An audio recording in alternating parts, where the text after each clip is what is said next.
Now then, allow me to tell you about one perfectly ordinary morning in the 13th century, when the world didn't rush about quite so madly as it does now, and when even the smoke from chimneys rose leisurely, as if it too knew there was nowhere particularly urgent to be. Thomas the Smith, for that's what they called him in the village, surnames being handed out for practicality rather than poetry in those days, awoke that morning not from golden sunbeams or crowing roosters, but from that peculiar cold that creeps under blankets somewhere around 5 o'clock and begins slowly, but insistently, to nip at one's heels. This cold was an old acquaintance. He and Thomas had been meeting each morning for some 20 years now, ever since he'd settled in this forge on the village's edge. The blacksmith slowly opened his eyes, first one, then, after a good minute, the other. The light seeping through the single small window was grayish-yellow, like old butter, and spoke of a day that would be overcast. Thomas knew this not because he possessed any particular gift of prophecy, but simply because after 20 years of waking in the same place, one begins to understand the language of light as well as the language of iron under hammer. He sat up in bed, narrow, wooden, creaking with every movement like a gentle warning against overly sudden motions. Beside it, on the floor, stood his boots, heavy, leather, worn but reliable as old friends. One of them lay on its side, and Thomas thought that even footwear deserved its rest. Beyond the wall, in the workshop, something rustled quietly. This was Brunhild, a cat of gray-ginger coloring who had the habit of sleeping directly atop the coal pile. Why precisely there, nobody knew. Perhaps even Brunhild himself had forgotten the original reason, but he maintained the tradition with Germanic precision. Sometimes Thomas thought this cat understood heat conduction better than most people. The smith slowly lowered his feet to the cold stone floor and gave a small hiss, not from pain, but simply because each morning demanded a small protest against the inevitability of awakening. The floor beneath his feet was uneven, worn by decades of daily pacing back and forth, and each hollow, each bump told its own small story. He approached the washbasin, a simple wooden bowl on 3 legs, beside which stood a pitcher of water. The water was cold, as morning water ought to be, and when Thomas splashed it on his face, he felt that familiar shock that always finally chased away sleep's last chains. Near the basin hung a small metal mirror, one of the few luxuries the blacksmith allowed himself. It was somewhat tarnished, somewhat scratched, but still faithfully reflected his face.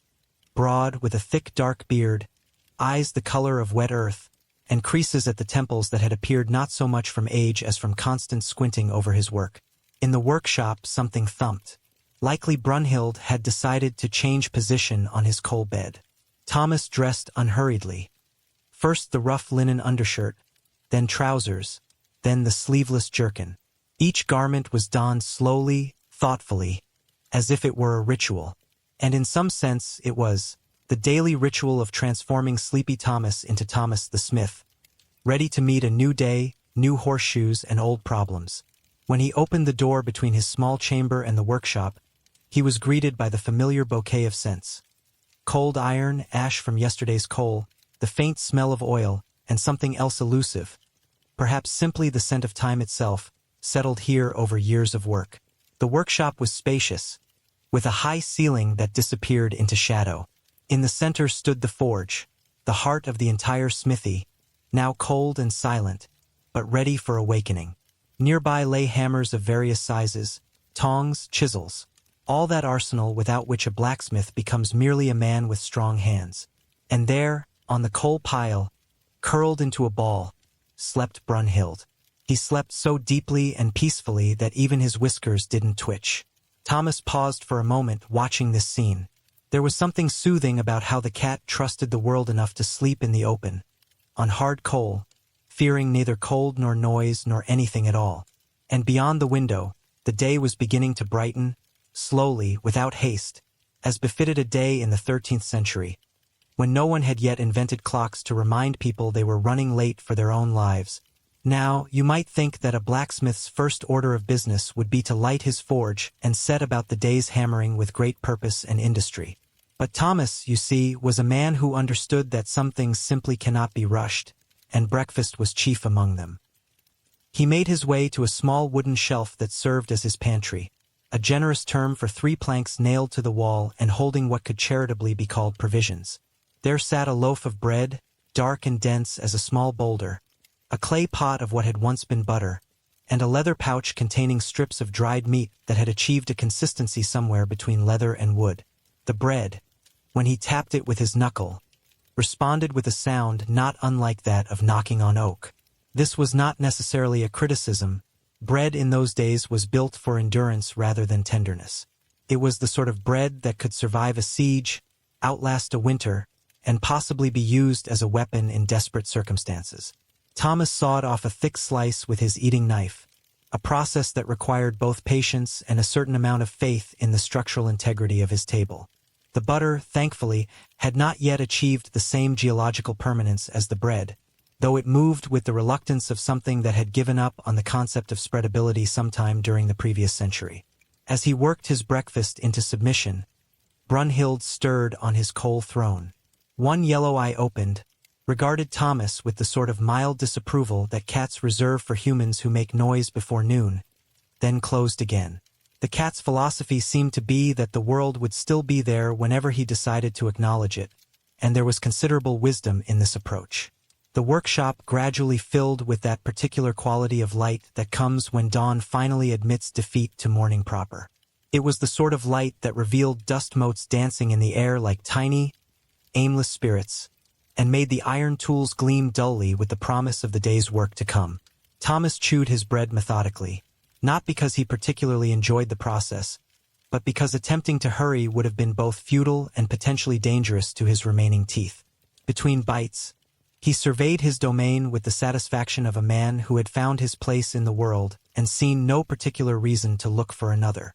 The forge stood ready, its stone hearth swept clean of yesterday's ashes but for a small pile he'd left deliberately.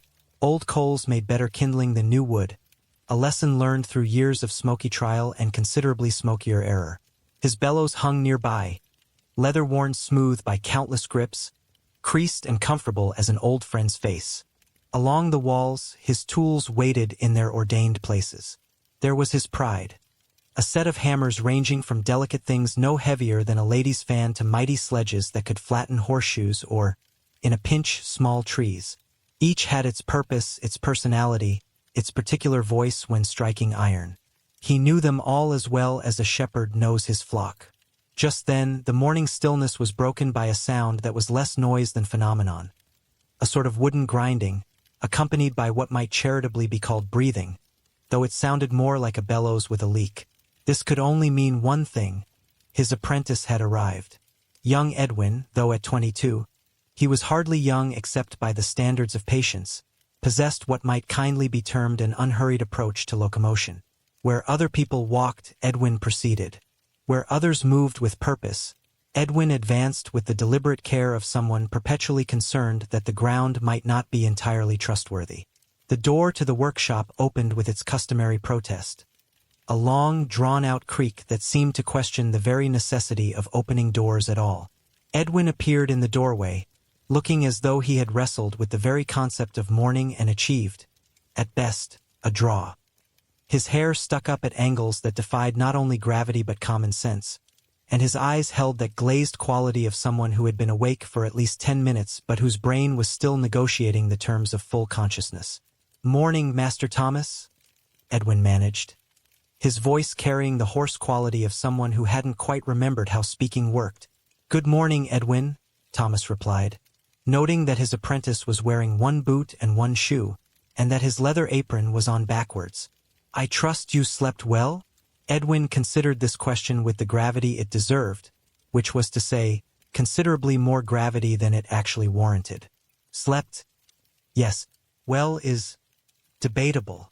At this profound exchange, Brunhild finally deigned to open both eyes and regard the new arrival. The cat's expression suggested that he found Edwin's existence mildly puzzling but not particularly threatening, rather like discovering a third sock in a pair. Now, you might expect that two grown men in a blacksmith's workshop would immediately set about the serious business of metalworking with great efficiency and purpose.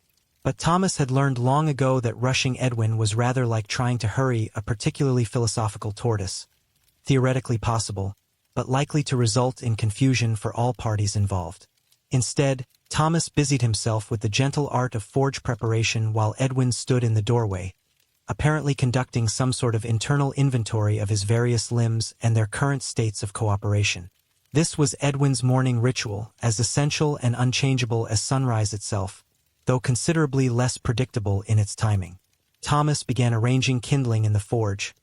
Small pieces of charcoal, a few strips of birch bark that had been saved from last autumn, and those precious remnants of yesterday's fire that glowed with promise. There was a particular way to build a proper fire, a geometry of combustion that he had learned through years of trial and a surprising number of singed eyebrows. "Edwin," he said, without looking up from his work, "when you've finished cataloging your extremities, perhaps you might consider lighting the bellows?" Edwin blinked slowly, processing this request as if it had been delivered in ancient Greek.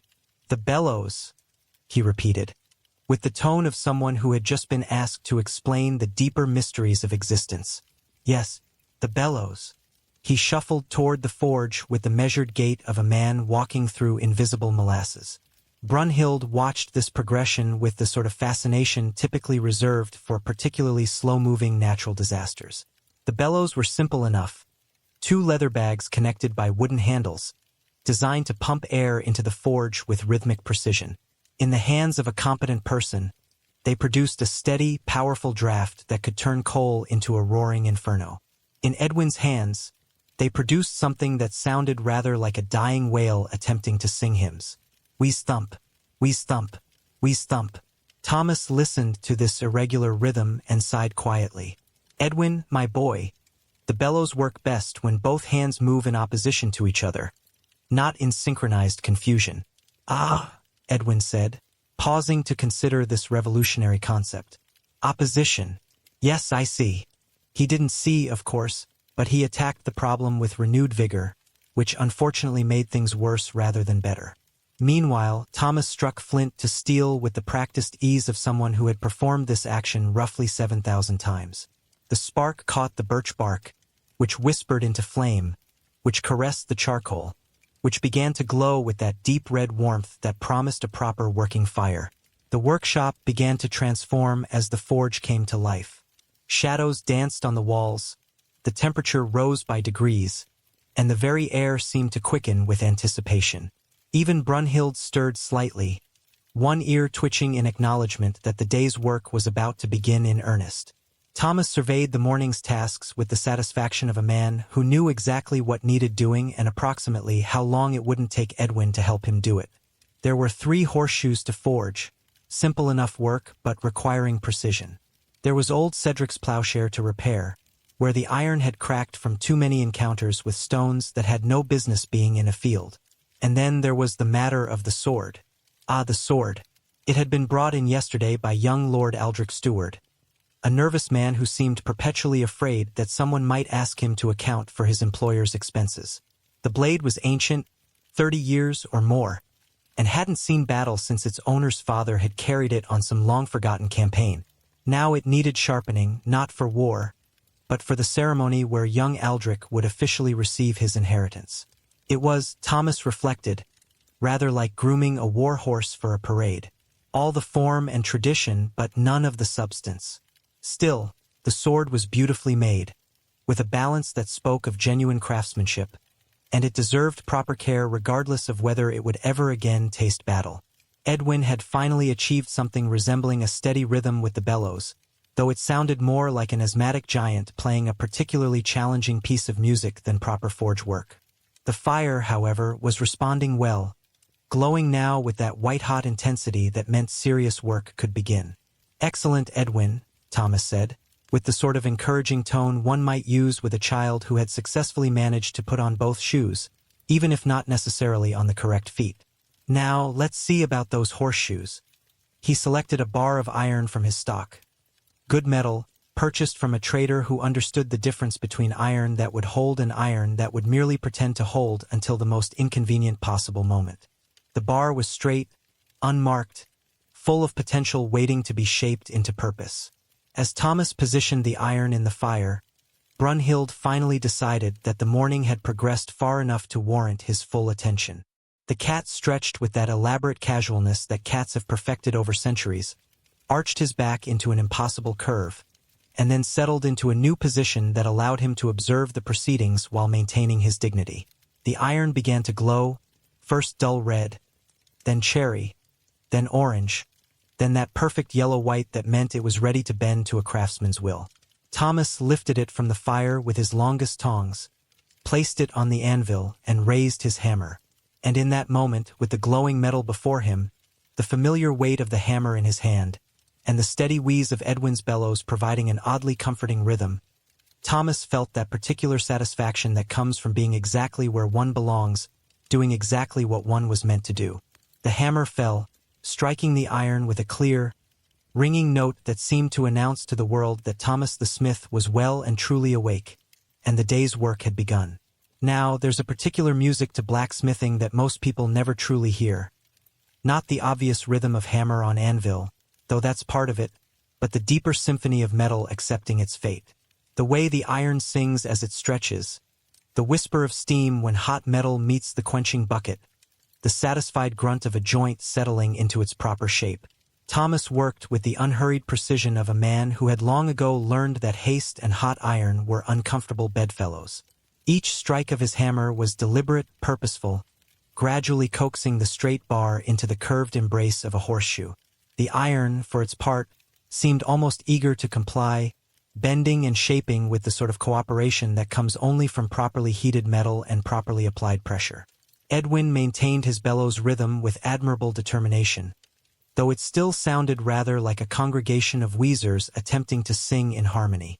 Occasionally he would pause to wipe his brow, which had begun to glisten with the sort of perspiration that comes not from exertion but from the sheer concentration required to perform a simple task without somehow making it complicated.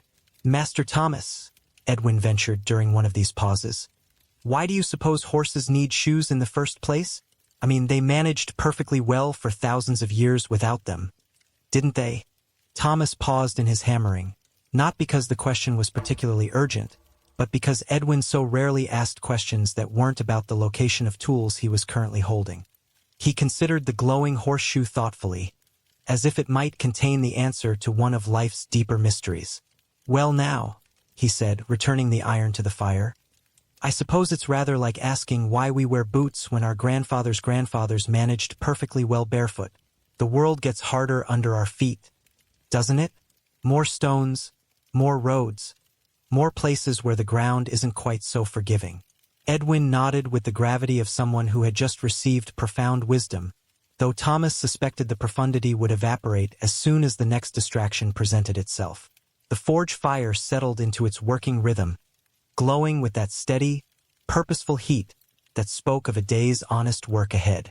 Brunhild had repositioned himself on a different section of the coal pile. Apparently even cats appreciate variety in their sleeping arrangements, and was now observing the proceedings with one eye open, like a supervisor who trusted his workers but believed in the principle of spot-checking. Thomas shaped the first horseshoe with the sort of methodical care that made the difficult look effortless.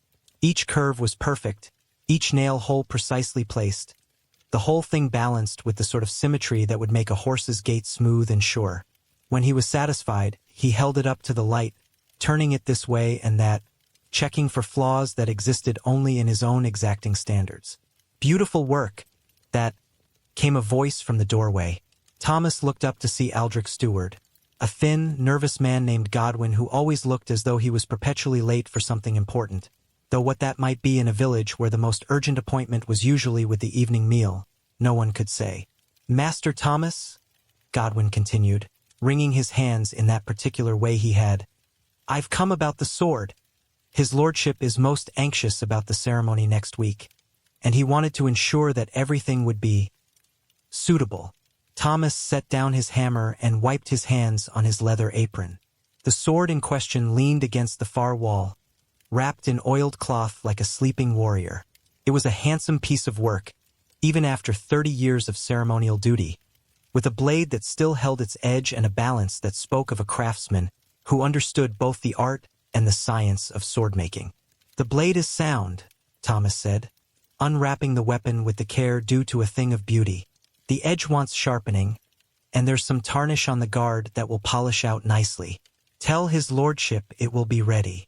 Edwin had stopped his bellows work to stare at the sword with the sort of fascination usually reserved for unicorns or other legendary creatures. For a young man who lived in an age where swords were as common as hammers, he always seemed slightly amazed by them, as if he couldn't quite believe that such elegant things were designed for such inelegant purposes. "Might I ask," Edwin said hesitantly, "what battles this sword has seen?" Godwin looked uncomfortable, shifting his weight from foot to foot. "Well, it served Lord Aldrich's father in the Scottish campaigns, and before that," he trailed off, clearly uncertain of the weapon's full history. Thomas ran his thumb along the blade, checking for nicks and irregularities. "This steel has stories to tell," he said quietly. "See here, where the metal's been reforged. And this small notch near the guard? That's not ceremonial damage." He held the sword up to the light, and for a moment the workshop seemed to hold its breath. Even Brunhild opened both eyes, as if sensing that they were in the presence of something that had once been more than mere decoration. "But now," Thomas continued, lowering the blade, "it serves a different purpose. Sometimes the most honorable thing a weapon can do is hang peacefully on a wall, reminding us of battles we no longer need to fight." Edwin nodded solemnly, though Thomas suspected he was thinking more about the sword's dramatic possibilities than its philosophical implications. Godwin simply looked relieved that the conversation had taken a turn toward the practical rather than the historical. "When might we expect it to be ready?" Godwin asked. Thomas glanced at his work schedule, which existed entirely in his head but was more reliable than any written ledger. "Tomorrow afternoon. The work isn't complicated, but it deserves to be done properly." As Godwin hurried away, presumably to report this conversation to his lordship in terms that would make the simple sharpening of a sword sound like a major military operation, Thomas returned to his horseshoes. The iron had cooled while they talked, and would need reheating, but that was the way of blacksmithing. A constant dance between fire and metal, heat and patience. The morning light had strengthened while they worked, and now slanted through the workshop windows at that particular angle that meant the day was settling into its stride. Outside, the village was coming fully awake. Chickens complaining about the quality of their breakfast, dogs conducting their daily territorial negotiations, and the general murmur of people beginning to remember what they had intended to accomplish. But here in the forge, time moved to its own rhythm, measured not in hours but in horseshoes completed, iron transformed, and the steady satisfaction of work done well. And so we come to that particular hour of the morning when the day finally decides what sort of day it intends to be. The light had settled into that steady, workmanlike quality that promised neither drama nor disappointment. The sort of light that craftsmen appreciate because it shows things as they truly are, without flattery or harsh judgment. Thomas had completed 2 horseshoes and was well into the 3rd when he noticed that Edwin had achieved something approaching competence with the bellows. Not mastery, mind you, that would have been asking rather too much of a Tuesday morning, but a rhythm that no longer sounded like a musical argument between incompatible instruments. "Edwin," Thomas said, pausing to examine his work, "you're beginning to sound almost intentional." Edwin beamed with the sort of pride usually reserved for much greater achievements. "I've been thinking about what you said, Master Thomas, about opposition. It's rather like walking, isn't it? One foot, then the other, but never both at the same time." Thomas nodded approvingly. It wasn't often that Edwin achieved such philosophical clarity before noon, and it seemed appropriate to acknowledge the moment. "Exactly so. Most things worth doing have their own natural rhythm. The trick is learning to find it rather than fighting it." As if to demonstrate this principle, Brunhild chose that moment to execute a stretch of such elaborate precision that it seemed almost choreographed. The cat flowed from sleeping ball to arched magnificence to settled contentment in one seamless movement, then fixed Thomas with a look that clearly said, "And that, gentlemen, is how one accomplishes difficult tasks with proper technique." The 3rd horseshoe was proving particularly cooperative, bending to Thomas's will with the sort of grace that made the work feel less like labor and more like conversation. Each hammer blow rang true, each curve formed exactly as intended, and when he held it up to check the alignment, it seemed to catch the light with something approaching satisfaction. Outside, the village had settled into its daily rhythm. The sound of axes biting would spoke of preparations for winter still months away, because sensible people understood that winter preparations began the moment the previous winter ended. Somewhere a cow lowed with the sort of philosophical resignation that suggested it had accepted its lot in life but reserved the right to comment upon it. Thomas set the completed horseshoe aside to cool and turned his attention to old Cedric's plowshare. The crack was worse than he'd initially thought.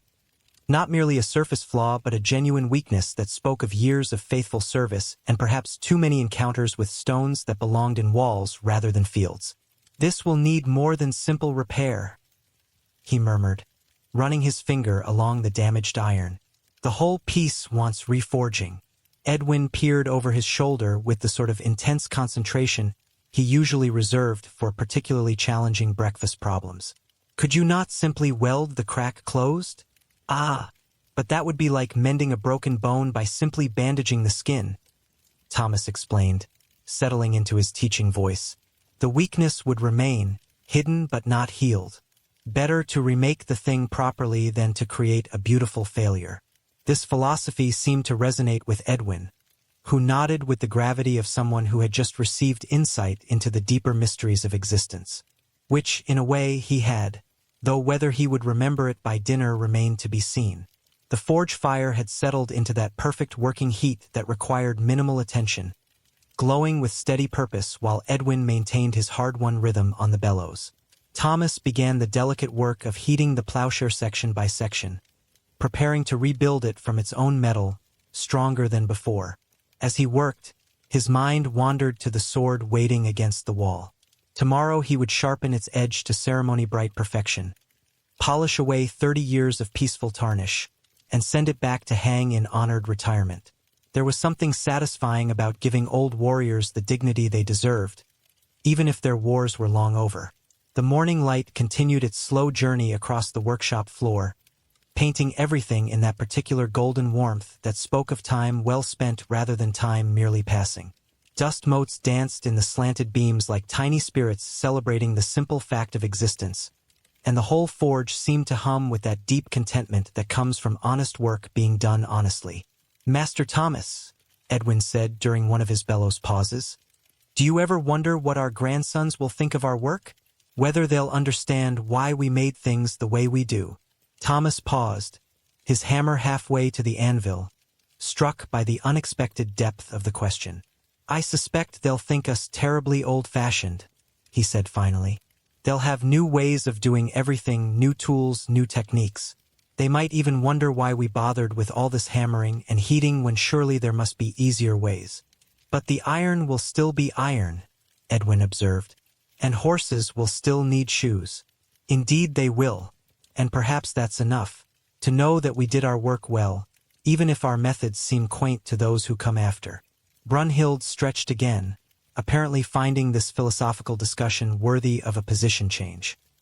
He resettled himself with that deliberate precision cats bring to the selection of napping spots, as if the exact angle of sunlight and the precise temperature of coal were matters of cosmic importance. The plowshare repair was progressing well, the metal responding to heat and pressure with the sort of cooperation that made Thomas remember why he had chosen this particular profession. There was something deeply satisfying about taking broken things and making them whole again, about finding the weakness in metal and removing it entirely rather than simply hiding it.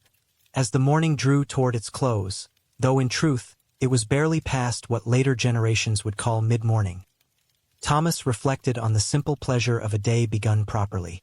The fire was burning true, the work was progressing well, Edwin had achieved something approaching competence, and Brunhild maintained his role as the workshop's resident philosopher and supervisor. Outside, the village continued its ancient rhythm of daily life, unchanged in its essentials from generations past, and likely to remain so for generations to come.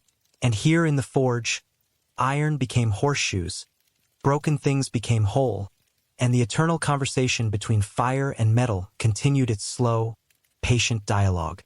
Thomas smiled to himself as he worked, thinking that there were worse ways to spend a morning than in the company of good tools, adequate help, and a cat who understood the fundamental importance of finding exactly the right spot to sleep. The day stretched ahead, full of possibility and horseshoes, with perhaps a sword to sharpen and certainly a plowshare to remake. It was, he decided, shaping up to be a perfectly ordinary morning, which was to say, a very good morning indeed.